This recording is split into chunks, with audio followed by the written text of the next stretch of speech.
Hey guys, it is me, guys, and today we're going to be doing our own short review and opinions on the two latest Hazbin Hotel episodes, episodes 5 and 6. Okay, so first of all, sorry for the low quality videos. It's the best that I do, it's the best I can do since I cannot record the actual website, so these are of course, clips based off YouTube. Okay, I want to give definitely a quick little rundown and definitely separate them in different categories, with the very first one being animation. First of all, the animation in episode 5 and 6 just keeps getting better. It was better than episodes 1 and 2, definitely for sure. But the animation is really smooth in times. Of course, when it comes to songs, it's even more smoother. And I gotta say that one thing is that you could definitely see the animation was really good in these past two episodes. But also when it comes to the songs, they weren't as bad. Episode 1 did have two good songs. I mean, episode 5 did have two good songs. I definitely did like it. I like the second one a little bit more, but they're both good, pretty good bangers. Episode 6, the first song, Welcome to Heaven, was just it was just I know I wasn't vibing with it as much as I was with the other episode, or as much as I was with the past other songs. The second song was a lot better. It kept on switching between different like melodies and different tones, like it was like multiple different songs mashed into one, like different genres. But at the end of the day, it was still fine. It was a great scene. I really do love it. And I love how intense it definitely was. Now let's go and actually talk about Lucifer. Lucifer actually is a pretty interesting character. I didn't really expect him to be like that. He reminds me of a lot like, like a silly, go-lucky guy. His character was good, even if he sadly only popped up in episode 5 and he didn't even pop up in episode 6. But he was still a pretty good character, and I loved when he was on screen. It made the episode, of course, really interesting since it was all about him coming to the hotel.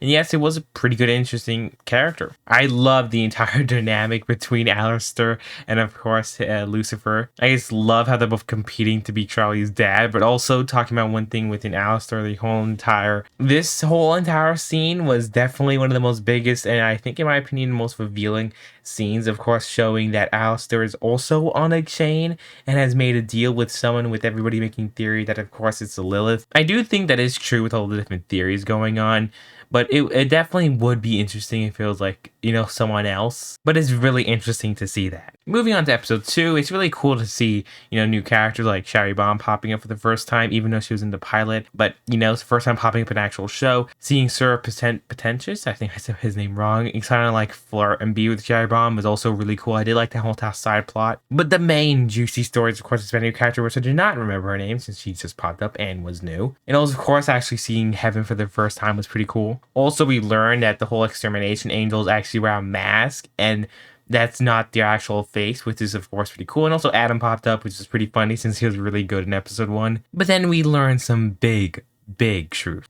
We learned that, of course, Vaggie is actually an angel, and she just got, discarded, kicked down because she let one sinner just walk away because he was a kid, and she was like, nah, I'm not gonna kill this kid. And of course, it was definitely just a huge shock to explain why she has the whole eye X'd out. Also, it just explains definitely a lot. Of course, sadly got spoiled by half these little things before I even got to watch the episode, which is of course pretty sad. But now knowing that they're actually going to go to the hotel first when the extermination happens, which is of course 1 month, meaning episode 1 to episode 6 is so far a 5 months gap, which is of course pretty interesting. But it definitely seems next week is going to be the finale with episode 7 and 8, with of course both of those being definitely like the whole war and extermination, them fighting back, of course the end for season 1. And also, this whole entire episode kind of proves the fact that Heaven isn't as great as she thinks. It's the reason why we can even see Adam is just so annoyingly funny. Everyone kept saying, oh man, Adam, he doesn't look like he's someone that belongs in heaven. Well, it turns out everybody in heaven does not even know why they got there. And of course, looks like the whole entire system's just messed up. And that's what this episode was kind of reveal. And it looks like that's the entire show's plot, is she's trying to get everyone to heaven, but Charlie realizes that heaven isn't such a great place. And now it's a whole out war between heaven and hell. So that's, of course, looks like the entire plot of season 1 of Hazbin Hotel. Looks like we're gonna have to wait next week for the finale, so don't be shy, stay tuned for that. And that was my short review and thoughts on episode 5 and 6. Pretty good, solid, really do like them. They definitely tied in with episode 4 and 3. Both those were pretty good episodes too. And I'll see y'all in the next video. Goodbye.